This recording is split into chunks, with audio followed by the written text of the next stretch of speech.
nessa aula de hoje, mas como de prática, alguém se habilita a fazer uma oração para iniciar nossa aula?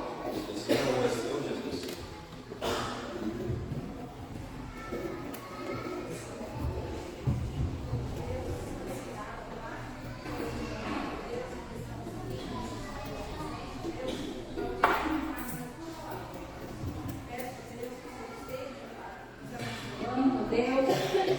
Esteja em nossos corações, em nossas mentes, ó Pai, para que possamos, ó Deus, ter um bom entendimento da lição, ó Deus, que será nos passada hoje, ó Pai. Peço que o Senhor esteja também, abençoando o nosso querido irmão Edson, ó Deus, que irá ministrar a aula, ó Pai, e que ele possa, ó Deus, transmitir palavras vindas de Ti, ó Pai, ao de encontro aos nossos corações. Perdoe os nossos pecados, continue conosco, esta é a minha oração em nome de Jesus. Amém. Amém. A nossa aula hoje é a terceira aula da nossa lição. Primeiro Samuel, primeiro capítulo do segundo livro de Samuel. É chamado O Coração de um Rei, homem segundo o coração de Deus. Anunciava um rei que cumpre a promessa. Nós vamos ler o capítulo 1, mas não todo. A gente vai ler até o verso 10. Bom, diz o seguinte: depois da morte de Saul, voltando Davi da derrota dos amalequitas e estando já 2 dias em Ziclag, sucedeu ao terceiro dia aparecer do arraial de Saul um homem com as vestes rotas e terra sobre a cabeça. Em chegando ele a Davi, inclinou-se, lançando-se em terra. Perguntou-lhe Davi: onde vens? Ele respondeu: fugi do arraial de Israel. Disse-lhe Davi: como foi lá isso? Conta-me. Ele lhe respondeu: o povo fugiu da batalha e muitos caíram e morreram, bem como Saul e Jonatas, seu filho. Disse Davi ao moço que lhe dava as novas: como sabes tu que Saul e Jonatas, seu filho, estão mortos? Então disse o moço, portador das notícias: cheguei por acaso à montanha de Gilboa, e eis que Saul estava apoiado sobre a sua lança, e os carros e a cavalaria apertavam com ele. Olhando ele para trás, viu-me e chamou-me. Eu disse: eis-me aqui. Ele me perguntou: quem és tu? Eu respondi: sou Amalequita. Então me disse: arremete sobre mim e mata-me, pois me sinto vencido de cãibras. Mas o timo não se acha ainda sobre mim. Arremessei-me, pois, sobre ele e matei, porque pensaria que ele não me veria depois de ter caído. Tomei-lhe a coroa que trazia na cabeça e o bracelete e os trouxe aqui ao meu Senhor. Olha, a gente está observando aqui um relato de um estrangeiro para um futuro rei. A gente está observando um relato de um pagão que matou o rei do povo de Israel, assim conta ele a história, para um futuro rei que amava o seu rei, mesmo que ele o perseguiu durante muitos anos. Bom, para a gente entender o processo que está acontecendo aqui, nós vamos voltar ao capítulo 8 de 1 Samuel, onde o povo ele pede um rei. O povo ele vai pedir um rei a Samuel, na realidade. E Samuel fala que não precisa de um rei. O povo não precisava de um rei, pois o rei eles já tinham, que era Deus. Deus ele constituiu a nação de Israel para ser sua. Deus constituiu das demais nações, não simplesmente ser igual às nações. Deus constituiu a nação de Israel para ser sua, para ser exemplo para as demais. Mas o povo rejeitou todo esse amor vindo de Deus. O povo rejeitou toda essa proteção que Deus daria a eles, porque eles queriam ser igual aos outros. Quando nós queremos ser igual aos outros, nós vamos acabar fazendo coisas que vai desagradar a Deus. E foi isso exatamente o que a nação de Israel fez. Desobedeceu. Por quê? Porque ela clamou. Então Samuel foi lá conversar com Deus. E Deus falou: Samuel, eles não rejeitaram você. Por que Samuel foi reclamar? Porque Samuel, ele era o juiz do povo de Israel. Como juiz, ele não somente julgava o povo, mas ele transmitia de Deus para o povo o que Deus queria que o povo, como que Deus queria que o povo fosse, como que Deus queria que o povo agisse. Porém, agora o Senhor fala assim: Samuel, não se preocupe. Então, o que eles pedem a eles? O rei. Saul, quando ele encontra Samuel, Samuel não unge o rei. Na realidade, ele despeja o azeite da unção sobre a cabeça de Saul. Mas quando isso significa que Saul, ele deveria liderar o povo. O povo, quem é o povo? O povo de Deus. Saul, ele deveria exercer retidão e justiça perante o povo. Pois era justamente isso que Samuel fazia, como juiz do povo. Saul, ele deveria defender e proteger o povo de Deus. Então, Saul, ele foi ungido, que significa ele foi escolhido, ele foi designado, e ele foi qualificado e instruído, mesmo contra a vontade de Deus. Mas Deus fez tudo isso por causa do amor que ele tem pelo povo dele. Mas o povo dele o rejeitou. Continuando aqui, e aí Saul, primeiro ele foi ungido, ele foi designado. Vai para o capítulo 10, verso 17. Samuel,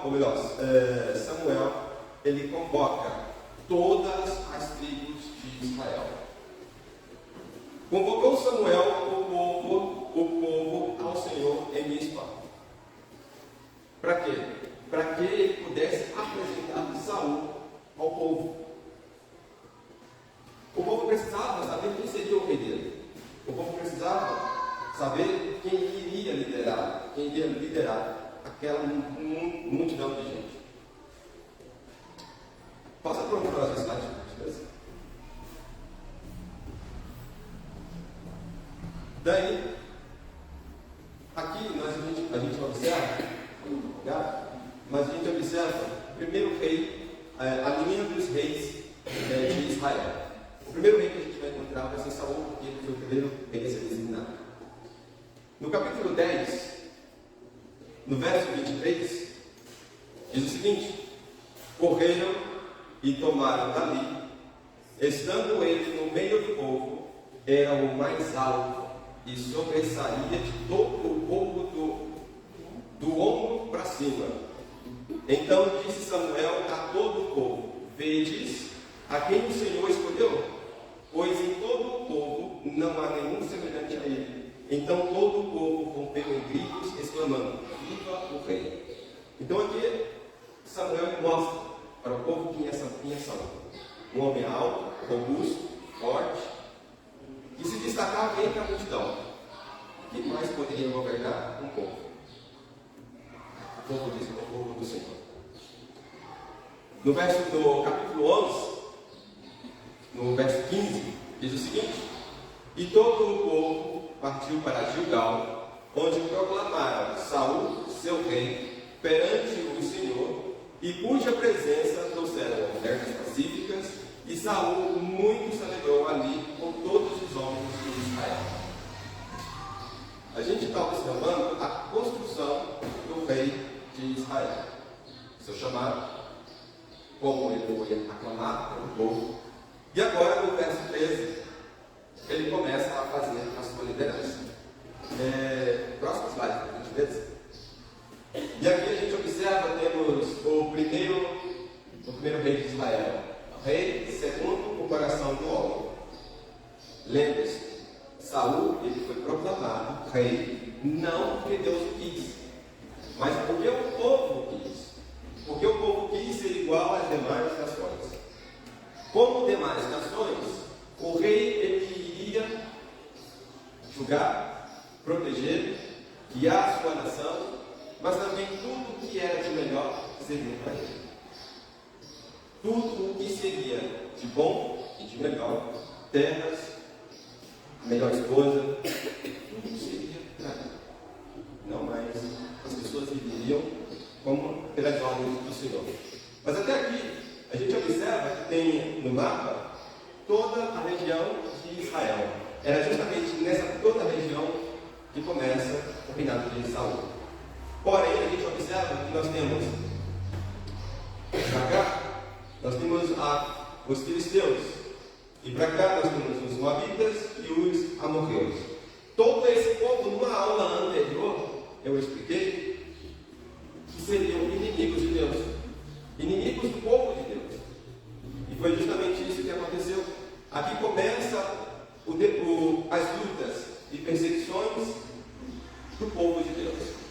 Então nós temos os amonitas ali, que é onde a primeira guerra se trava com Saul, e Saul vence. Agora Saul realmente é o rei de Israel. Ele não somente ele foi ungido, ele tinha que provar para o povo que ele era realmente o que eles desejavam.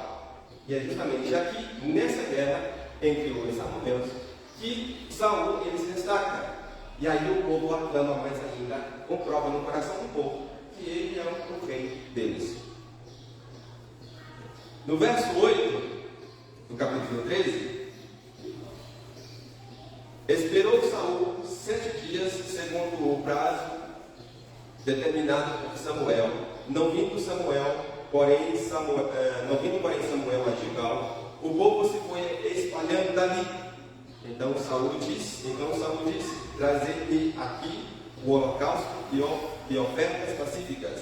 E ofereceu o holocausto. Bom, aqui também começa o declínio de Saul. Primeira coisa, Saul ele não podia oferecer sacrifício. Mas ele não é o rei de Israel, ele é rei, mas ele não é sumo sacerdote. Ele era o rei de Israel, mas alguém poderia oferecer sacrifícios. Era o sumo sacerdote. E quem era o sumo sacerdote da época? Samuel.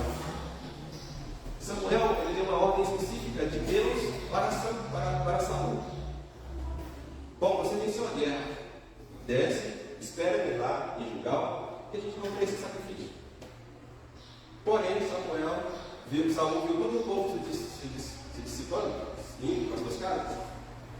Mas nós vamos esperar, nós vamos ter paciência para esperar o servo de Deus chegar para juntos celebrarem, juntos fazerem sacrifício. Ele tomou à frente, um homem impulsivo, um homem que não teve paciência o suficiente para obedecer às ordens de Deus. Quando nós somos impacientes, colocamos a carroça na frente dos bois. Quando nós não temos aquela paciência de esperar em Deus, começamos a fazer como Saul. Começamos a tomar nossas próprias decisões, como se fossem de Deus. E aí, quando dá errado, Senhor, por que isso aconteceu? E aí começa a jogar a culpa em Deus. Está errado. A gente sabe que isso está errado, mas a gente tem que encontrar um culpado. E aí coloca onde? Em Deus. E aí Saul, no verso 14, no mesmo capítulo 13, diz o seguinte: já agora não subsistirá o teu reino. Olha o que o Senhor está falando para Saul. O Senhor buscou para si um homem que lhe agrada e já lhe ordenou que seja príncipe sobre o seu povo, porquanto não guardaste o que o Senhor te ordenou. Uma coisa tão simples, era só chegar no monte de Gilgal e esperar, aguardar o sacrifício do Senhor chegar para fazer o sacrifício por ele. Coisa tão simples. As coisas mais simples que o Senhor nos pede, a gente acha que não consegue fazer. Porque somos impacientes, somos intolerantes, e aí, quando nós nos observamos, nós estamos afundados em pecado, afundados em desobediência, como Saul. E aí o Senhor vai retirar a bênção da nossa vida. Por causa de quê? De desobediência. A desobediência ela começa desde lá de trás. Ela persegue o ser humano. Por causa da nossa insensatez, por causa da nossa impaciência. E aí o Samuel fala para Saul: o Senhor tirou de você o seu reino aqui. Ele já escolheu um novo reino. Mas Saul, ele continua ainda com a coroa. Ele ainda recuou. Por que ele continua com a coroa? Porque o povo quer que ele seja o rei. Mas não Deus. Capítulo 15.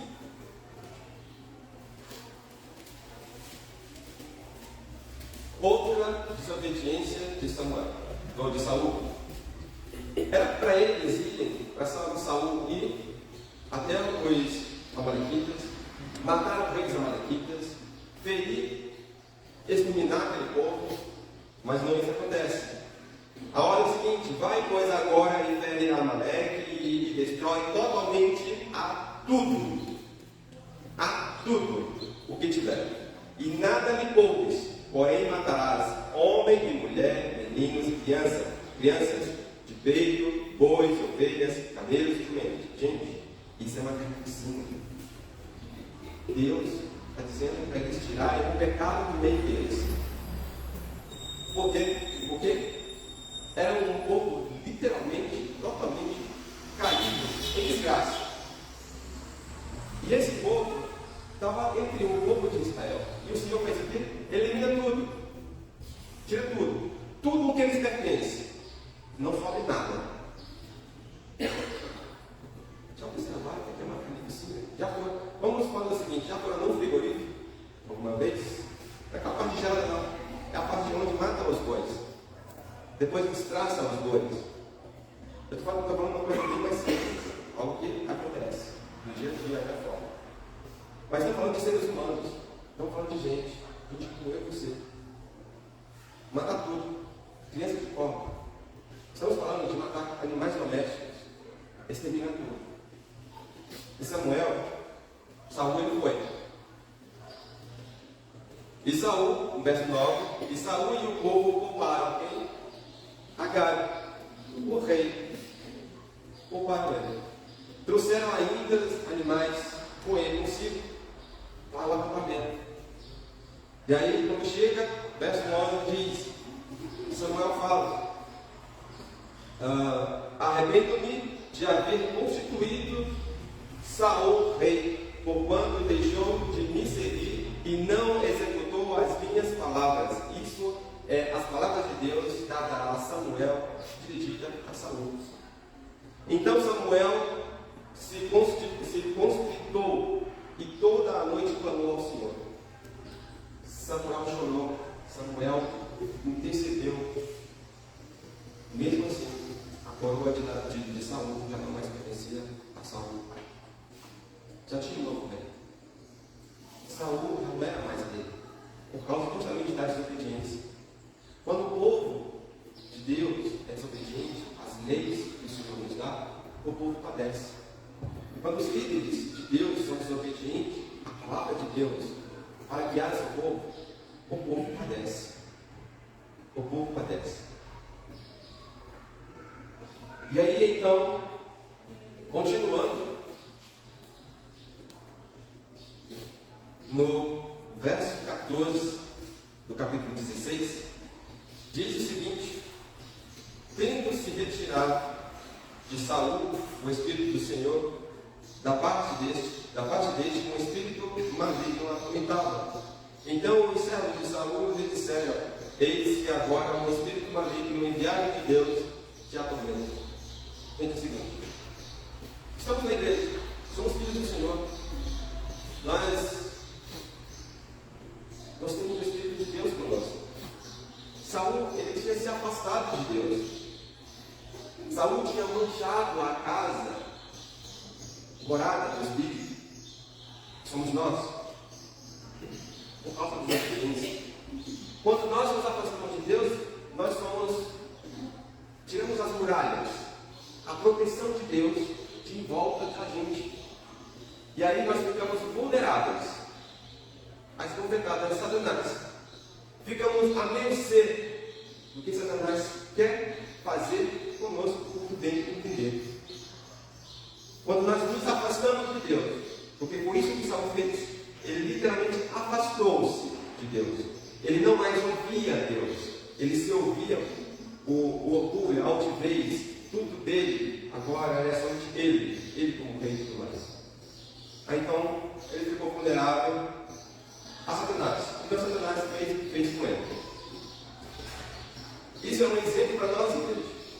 Quando nós nos afastamos de Deus, quando nós nos esquecemos de Deus, quando nós deixamos de orar, deixamos de ir à igreja, deixamos de louvar, deixamos de cumprir com nossas obrigações como lar, como chefe do lar, como mães do lar, de orientar, de buscar ao Senhor, de orar, de cantar os louvores.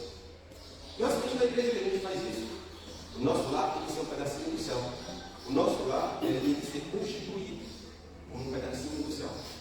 O nosso lar tem que ser feito morada de Deus. Não é somente na igreja que a gente tem que buscar Deus. A nossa casa, ela tem que estar repleta de bênção. Tem que estar cheia do Espírito. A nossa casa, eu, você, o ambiente onde moramos, tem que estar cheio do Espírito do Senhor. Onde formos, o Espírito tem que estar conosco. Onde formos, as pessoas têm que notar que somos diferentes delas, não temos que ser iguais a elas. Como o povo quis ser igual às nações. E o Senhor queria que eles fossem diferentes das nações. E é isso. Agora, a Escritura nos ensina. Devemos estar sempre próximos de Deus. E devemos fazer a diferença onde formos.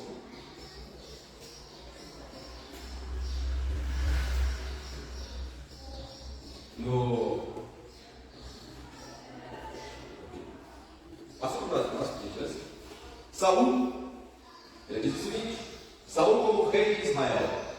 Quando assumiu o reinado de Israel, Saul lutou contra todos os seus inimigos ao redor, contra Moabe, os filisteus, os filhos de Amon e de Edom, contra os reis de Zabá e os filisteus, e por onde quer que se voltava era vitorioso.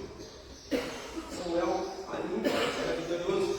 Isso se deu no início do seu reinado. Depois, Saul reinou 40 anos sobre Israel.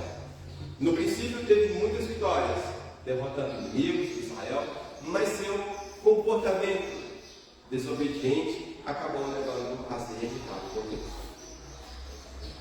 A primeira nação, primeiro povo, a primeira geração que saiu do Egito, ela sucumbiu-se no deserto por causa da desobediência. Quando a segunda geração entrou em Canaã, depois, muitos não conseguiram expulsar os inimigos da terra. Por quê? Porque sentiram medo e não confiaram em Deus, foram desobedientes. E aí o povo ficou mesclado.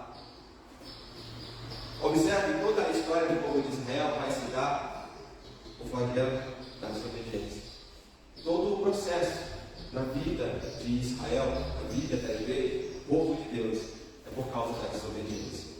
E aí no relato que a gente vai ver agora, 1 Samuel, primeiro capítulo de 2 Samuel, a gente observa que chega um estrangeiro e começa a falar para Davi.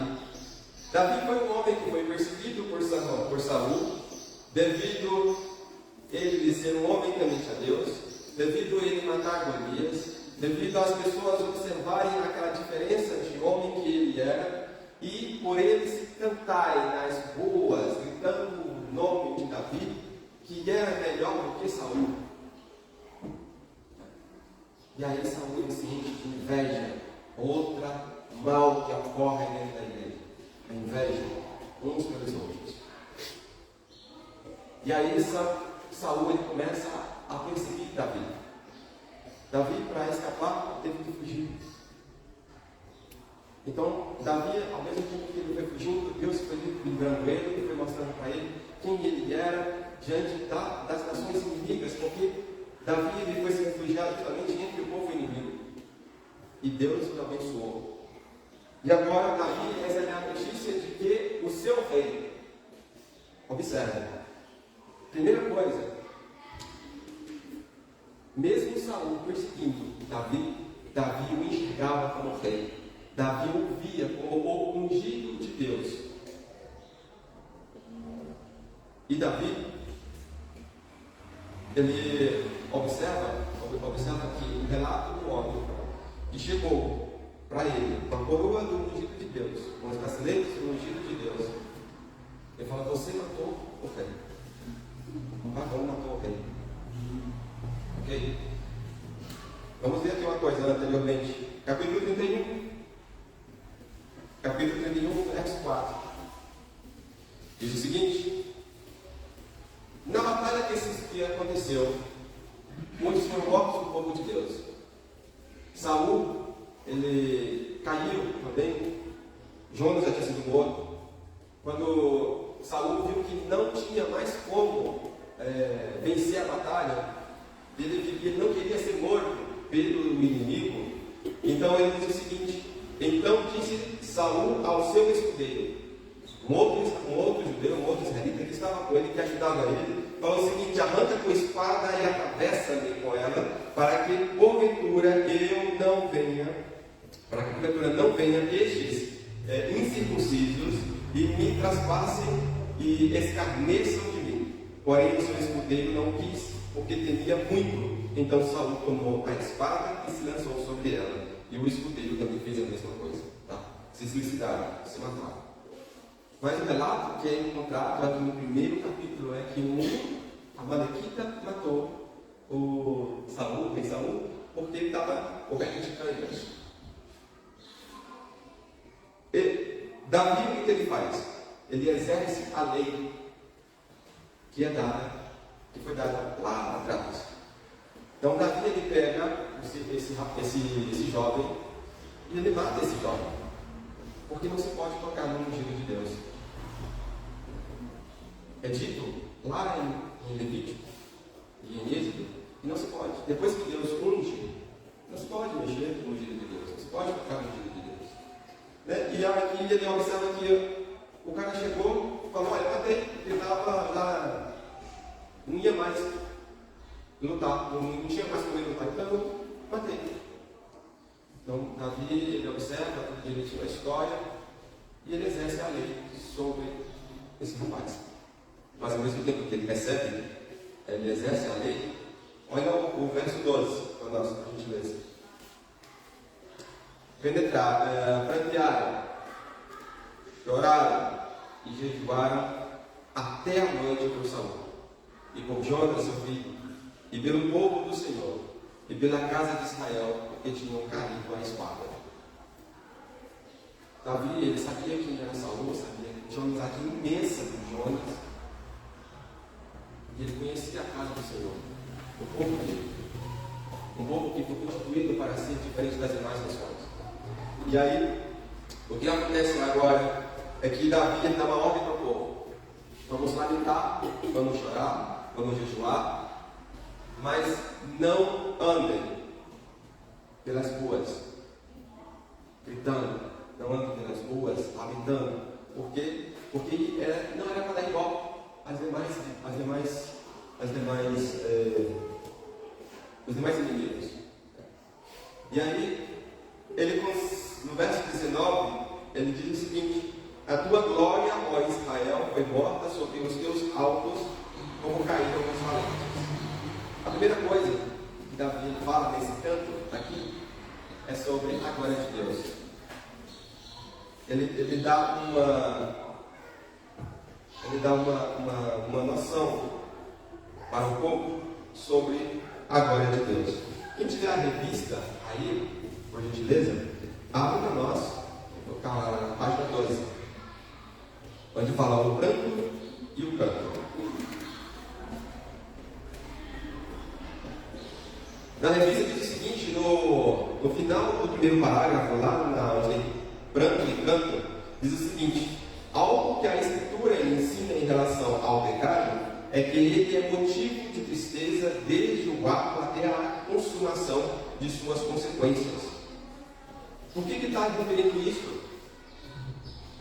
Por causa das atitudes de Saul. Saul foi desobediente a todo momento, devido à sua arrogância, à sua prepotência, e não querer ouvir o ensinamento de Deus. E aí, ele começou a pecar, e seu pecado levou à morte. O pecado ele não só nos leva à morte física, mas ele nos leva também à morte espiritual. O pecado ele vai nos corrompendo aos poucos, e a gente vai se entregando, e muitas vezes a gente nem observa. O pecado ele faz parte da nossa vida, mas temos que fazer o seguinte: Cristo, Ele é que tem que fazer parte da nossa vida. Ele já nos livrou do pecado, Ele já nos livrou do pecado. Ele que tem que fazer moradia e não o pecado. É Ele que tem que nos limpar, fazer a purificação da nossa vida dia após dia, e não nos deixar sermos estragados, sujos pelo pecado, que nos leva à morte. E aí, continuando na revista, lá em cima, tem uma escritura de Ezequiel 33:11. A escritura, ela diz o seguinte: convertei-vos dos vossos maus caminhos, pois, porque haveis de morrer, ó casa de Israel. Quando nós não ouvimos a voz de Deus, quando nós não ouvimos a palavra de Deus, quando nós queremos fazer a nossa própria vontade, isso vai nos levando a caminhos longínquos, distantes da presença de Deus. Quando nós queremos fazer a nossa própria vontade, a gente vai se afastando. Sabe quando você entra num bar? Não conhece muito bar. Então assim, você entra no barco e vai se afastando da costa, vai indo. Pois é. Eu sei olhar no granado, não tem o chão, rapaz, dizem que não tem nada peixe, né, bom? A gente se defende na água, não é nada. Então assim, se não vê o chão, eu fico preocupado. Então você vai se afastando da costa, que é um lugar seguro pra gente. A água não é um lugar seguro. Porque mesmo que você saiba nadar, tem correntezas. As correntezas podem te levar para as profundezas. Então, assim, o pecado ele faz isso. Ele vai nos afastando. Quando a gente pensa que a gente está bem, a gente já está tão longe de Deus que não consegue nem enxergar a luz do mundo. Então, temos que tomar cuidado com a nossa vida. Onde nós estamos pisando? Com quem nós estamos andando? Como que nós estamos conversando, o tipo de conversa que a gente tem. Então, continuando aqui na revista, na página seguinte, diz o seguinte, lá em cima: o início do cântico fala da glória de Israel, ligando a posição de Saul com a representação divina perante os homens. Então, Saul, ele tinha que fazer essa representação, ele tinha que fazer igual Samuel. Samuel levava de Deus, ele julgava o povo, ele não estava ali sempre presente, juiz perante o povo de Israel, mas segundo a vontade de Deus, Samuel ele tinha que fazer a mesma coisa, ele tinha que reinar sobre o povo segundo as ordens de Deus. Mas aí a sua desobediência acarretou na sua morte. Olha para a sua Bíblia, aí no primeiro capítulo de Samuel, verso 23 e verso 24. Saul e Jonas, queridos e amáveis, tanto na vida como na morte, não se separaram, eram mais ligeiros do que as águias, mais fortes do que os leões. Vós, filhas de Israel, Israel, chorai por Saul, que vos vestia de rica escarlata, que vos punha sobre os vestidos adorno de ouro. Primeiro Saul ele fala da amizade do pai e do filho, como eles eram inseparáveis. Depois Saul ele fala para as mulheres de Israel: chorem, porque o que vocês tinham, o que vocês vestem, foi tudo dado pelo seu rei, que hoje não existe mais. Adorno de escarlata, vestidos de adornos de ouro. Olha como as mulheres de Israel eram bem tratadas, bem vestidas.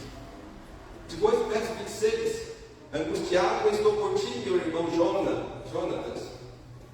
Tu eras amabilíssimo para comigo. Excepcional era o teu amor, ultrapassando o amor de mulheres, como caíam os valentes e pereceram as armas de guerra. Davi e Jonatas, eles tinham um amor muito grande um pelo outro, cresceram juntos, basicamente. Eles tinham realmente uma amizade profunda. E aí, o que a revista vai nos dizer sobre a lei e o evangelho?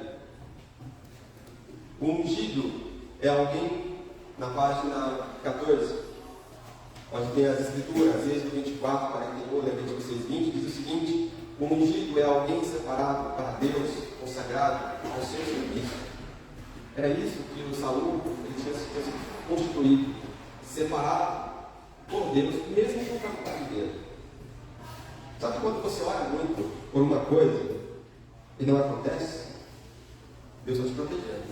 Mas quando você ora, insiste muito e Deus concede, depois você vai lá e depois você recebe aquela bênção, né, entre aspas, e algo dá errado, e aí agora? O que vai ser feito? Começa a reclamar, começa a murmurar, porque tudo o que você queria, tudo aquilo que você queria, que não era para você ter, Deus te deu, para ver se você aprende, para ver se a gente aprende alguma coisa, para ver se a gente já entra na linha da obediência para com Deus. Nem tudo que é favorável ao nosso coração é bênção de Deus. Nem tudo aquilo que vai dar certo, e aí chega no final, não dá errado. Porque não é você. Porque a sua insistência, a gente é muito insistente, insiste tanto, que aí Deus está bom. A gente consegue conforme a tua vontade, não a vontade de Deus. E aí é o seguinte: o rei, conforme o Senhor, não é alguém que faz guerra, mas alguém que cumpre sua lei. Saul foi constituído rei para governar, para proteger o seu povo, para fazer uma liderança sábia. Mas Saul, no princípio, foi. Mas depois, a sua paciência, a sua intolerância, a sua arrogância começou a aparecer mais, porque ele viu que a sua coroa, o peso da sua coroa, podia levar ele a caminhos melhores, caminhos mais contínuos. E aí o que acontece agora é que, ao invés de ele fazer a vontade de Deus, ele fez a sua própria vontade. Nós ouvimos daqui de cima muito a voz de Deus para a igreja. E aí a gente observa, a gente já vai pensar assim: nossa, aquele irmão deveria estar aqui para ouvir isso, ou aquela irmã deveria estar aqui para ouvir isso. Mas não era para ela, era para você. Não era para ele, era para você. A gente ora, a gente vê o que Deus fala, mas pensa no outro. Tá certo, não é errado não pensar no outro. Mas antes de olhar, olha para você, porque cada um de nós temos pecado. Somos pecadores. E quando a voz de Deus vem, é para a gente. É para a gente trabalhar, para a gente lapidar, trabalhar naquilo que a gente precisa ser. Davi, a partir desse momento, surge Davi, e aí Davi ele vai ser trabalhado como rei de Israel. Então nós temos que observar que nas Escrituras, ao longo do que a gente tem estudado, é que Deus ele tem trabalhado o seu povo. É que Deus ele vem lapidando o seu povo ao longo da história, ao longo desses anos que a gente tem como membro da igreja, como cristão, desde quando a gente nasceu, desde quando nossos pais nos apresentaram a Deus, desde quando a gente entra, mergulha nessas Sagradas Escrituras e observa que o caminhar com Deus é uma lapidação constante. Quando a gente olha, vai numa joalharia e observa aquele diamantinho bem trabalhado, bem lindo. Aquilo dá um trabalho para o rapaz que faz aquilo dali, para deixar lindo para ser vendido. O Senhor tem um trabalho gigantesco na igreja. É todo dia. Porque a gente murmura, a gente reclama, a gente é desobediente, e aí o Senhor vem lá com a Escritura, com as aulas, e começa a fazer uma lapidação da gente, para que a gente entre no eixo da obediência, fique limpo como um diamante, mas a gente volta a se sujar de novo. Por quê? Somos desobedientes. Por quê? Porque não queremos ouvir a voz de Deus. A gente ouve e corre para longe. A gente chega para perto, ouve de novo e corre para longe. A nossa vida ela parece um ioiô, né? Alguém sabe o que é ioiô aqui? Né? Aquela. Ou um bumerangue, né? Um brinquedo que se joga e ele volta, né? Então, mais ou menos isso. Então, gente, que Deus ele possa nos trabalhar na nossa vida dia após dia. Que nós possamos ser mais amigos de Deus, ser mais trabalhar por Deus. E que nós tenhamos o Espírito do Senhor na nossa vida. E assim seja, né?